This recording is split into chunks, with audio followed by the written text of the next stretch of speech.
We have a really cool secret room. You have to touch a kind of a brick on the wall and it opens up.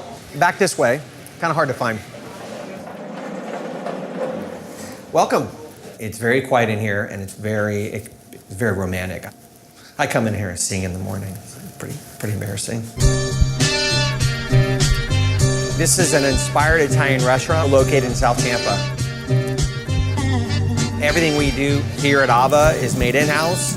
Our oven is from Italy, from Naples, and the flour we use is Caputo.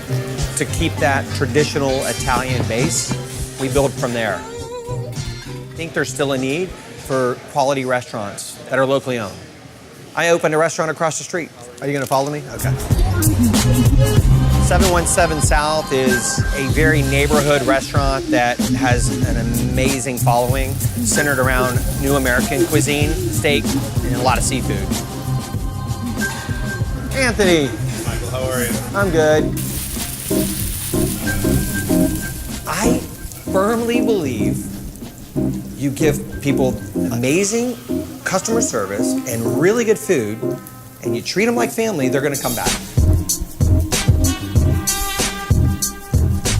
I feel like 100% of our customers come back, unless they live out of town. That's how Tampa is, actually. It's a very small community, but leaps and bounds in terms of growing.